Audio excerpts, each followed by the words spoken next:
Hello everyone. It's James again. And today I wanted to talk about something very important. And it ties into our last video. Regarding how the narcissist will infiltrate your life like they might do to certain organizations. With the goal of ruining the life of the person. And or destroying the organization. And in some cases, they don't just want to ruin someone. They want to completely delete them off of planet Earth. And this can be for a variety of reasons. But oftentimes, money is the motive.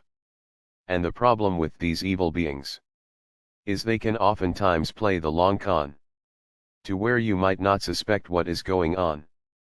And you believe you have someone that is loving and kind in your life, that truly has your best interests at heart. But the truth is, from day one, they have been plotting to end your life.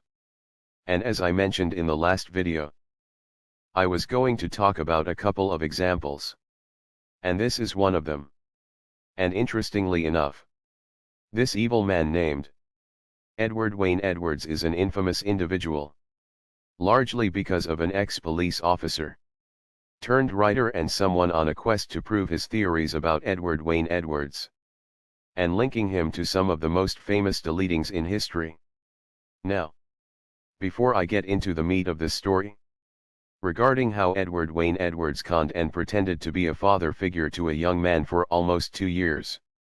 All with the plan on day one of deleting him. All to collect insurance money on him. And this one isn't a theory. This one is a fact. And one of the reasons why Ed was behind bars. But though some of John Cameron's theories seem wacky and may even be wacky, there are some of them that hold a lot of water. And where he loses people is he goes down rabbit holes that seem hard to prove. Instead of focusing on the cases that seem to be very solid. And then later on circling back around to the other harder to prove theories. Because the truth is, though some of these theories appear to be wacky, I don't discount them. And the reason is, for those of us that know the narcissist and how they think and operate, you can never put anything past them.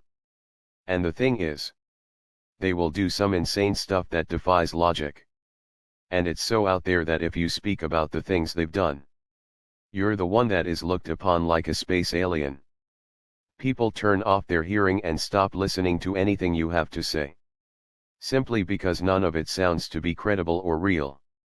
So though some of John Cameron's theories I believe are a bit on the flimsy side. And I have a hard time believing them. I never say never. Because some of his theories on other cases are very believable. And we'll talk about one of the most famous of these theories in a moment. But the main reason why we are even talking about this evil being is because he did what a great many narcissists and sociopaths and psychopaths do. They con people into thinking they are there to help. And there is a documentary on this man, where his long-lost grandson figured out who his grandfather was. Because his father didn't know who his father was either. He gets in touch with John Cameron and they hit the road piecing together all of Ed Edwards' suspected crimes. And the documentary is called It Was Him. The Many Deletions of Ed Edwards. Now I'm not linking it below because it's on a different platform. And we know this platform is strange about that kind of thing. But you can find it and it's more than likely broken up into parts. But on one of the episodes, when the grandson of Ed Edwards was able to meet a half-sister of his, a half-sister that turned in her father. And we'll talk about that part in a moment. But later on, he met his half-brother and another half-sister of his. And his half-brother that looks exactly like Ed Edwards said something that most of us that grew up with a narcissist parent can relate to. He said when growing up, when he noticed his father talking to someone, he automatically knew his father was about ready to con them. And he would feel embarrassed and wanted nothing to do with it. And I can tell you that was the feeling I would often have when my mother would talk to people. And when I got to a certain age, there were times I would try to keep my mother away from friends I might have had or their parents. Because with my mother it was always some sort of angle. And a way to con someone out of something. And at first things would start off really well. And then she would start burning bridges. And it never seemed to faze her. She would just start over her con with someone else. As if the first instant never happened. It was like, if my mother was talking to you, she was trying to con you. And that conning could be as simple as her wanting you to see her a certain way. And the way she loved to appear to others was helpless. Because that means you might offer to help her with things she might need help with. If she was able to get that to happen, then the con was on. Well, Ed Edwards came across a young man from a troubled home named Danny Loglo Eckner. Ed started to call Danny boy, like his own son. And in Ed's own words while being interviewed in prison, he was planning this deletion of Danny boy for about 2 years. So he likely treated him so good. Probably this was the first time Danny boy got to enjoy holidays with a father and to feel loved. So he dropped his guard completely with Ed. Then Ed convinced him to get life insurance. And then per Ed, he said that Danny boy was having a hard time with being in the military. And so he convinced Danny boy to go along with this crazy story that made it look like Danny did some sort of crime. And that Ed would handle everything and that Danny boy could lay low and it would all blow over. Also he could get out of the military.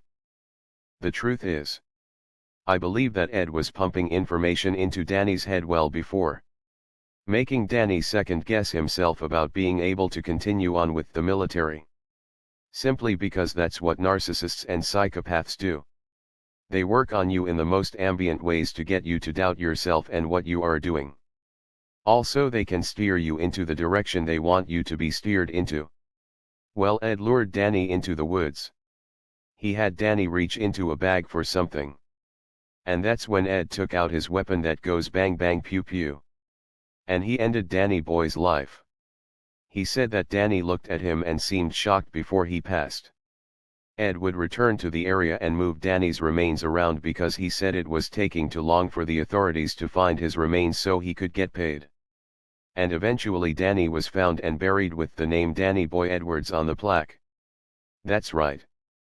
Without his real name and having the name of the person that took his life on his burial plaque. Now the first reason why Ed was sent to prison was because of a lover's lane deletion. Meaning he took the life of a young couple that were at a place where young adults parked to make out and do you know what? Although Ed said he knew them. Which I do not believe. Either he stalked them or it was random. I do not think he was in any way friends with these people. Well, they talked about this cold case on TV years later.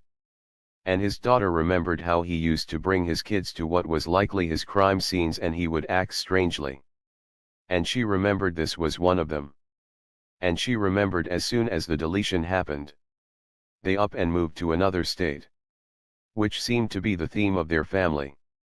He would burn down houses to try to get insurance money. And he would likely end people's lives and they would have to move again and again and again. You see, Danny Boy didn't know who he was meeting. He had no idea he was meeting a serial deleter. And as soon as he met this evil monster, this evil monster zeroed right in on where he could con this young man out of his very life. He didn't see this young man as anything more than money. All the pats on the back and the I love yous and I want you to be my son was a scam. All for I believe $100,000 worth of insurance money. Well, because Ed was unable to get the deletion penalty for the lover's lane deletion, he confessed to Danny's deletion. They then sentenced Ed to deletion. But he passed suddenly in prison before his deletion could happen. You just don't know who you are talking with. And that's why it's a good idea to take your time. You see, John Cameron said in this documentary said, he took advantage of Danny because Danny wasn't very smart. And I don't think John meant that negatively. However, regardless if Danny were smart or not, anyone that was love-starved could have fallen for Ed's act. Because this is what people like that do. They are masters at it. And they have become that good at what they do. Fooling people that they actually love them, when they never had any intentions of love for or towards you at all. And this is why you should take your time getting to know people and what you let people know. Because though it's a safe space here, we talk about our trauma and pain. And I believe it's important to get some of these things off of our chest. And if you've known someone for a long time, and they have proven for a long time to be reliable, and even then I would second guess telling them some of these things we went through. But I know I use Charlene and Ollie Matthews as an example a lot. But those two truly have a lifelong connection. They both went through horrible narcissistic abuse growing up. And they both know each other's stories. But that connection they have is it's truly one of a kind. You really want to make sure if you tell anyone any of this stuff, they are truly genuine and truly sincere in the love they have for you. Because the truth is, this world has been turned into a mess, where conning people and doing people dirty has become the norm. But when people say, no way someone would try to set you up, and all you have to do is remember this fat guy in the purple jumpsuit behind me and what he did to Danny. Now just to digress for a moment, to show the depths of evil of Ed Edwards. He was held in jail and questioned over a different Lover's Lane incident many years before all of this mess even happened. He had a pew-pew wound to his shoulder, because the man had a weapon and fired at Ed. As there was a pew-pew hole in the window of the car where the man fired at Ed and it hit him in the shoulder. But no one ever found the weapon. Ed was questioned and held. And a strange call came in from someone likely Ed Con to help him, stating that they were some high-up person or official and Ed needed to be released. And they actually bought it and released Ed. Shortly after that, the Zodiac Lover's Lane style deletions happened. And one of them happened at least with the same style of weapon that Ed was injured with and that went missing from the Oregon crime. And the one Zodiac deletion of the cab driver. Ed had family members around the corner and whoever the Zodiac was got into the cab at a bar that Ed's aunt worked at. And it seemed almost everywhere Ed went to, there were strange deletions. There was a letter sent to investigators regarding having information on Zodiac. But they felt the person that was trying to help just wanted to help themselves to fame. So they disregarded the person contacting them. The person that wrote these investigators lived in the same place Ed was living at the time. And Ed saved that clipping of the newspaper talking about someone writing in wanting to help. His daughter said he spoke about the Zodiac deletions, much like he did about the crimes we know for sure he did. And when asked if she thinks he was the Zodiac, she said, yes, she thinks he is. And what's interesting is, most of his family thinks or appears to think that some of John Cameron's theories on all kinds of other deletions that he pins on Ed are insane. And when you hear them, you will think, yes, they do sound insane. So when they think these other ones are not very likely and a bit wacky, but they can at least consider him as Zodiac, that speaks volumes. And it's important to know that 2 innocent men were sent to prison regarding the first Lover's Lane deletions. But they were let out early because they clearly didn't do it. But they never got a full pardon. The grandson and John Cameron met one of the now elderly men falsely accused for lunch to talk with him. You see the pain in his face for being blamed for something he didn't do. It was truly sad to see that something like that could happen. But Ed was a master con artist.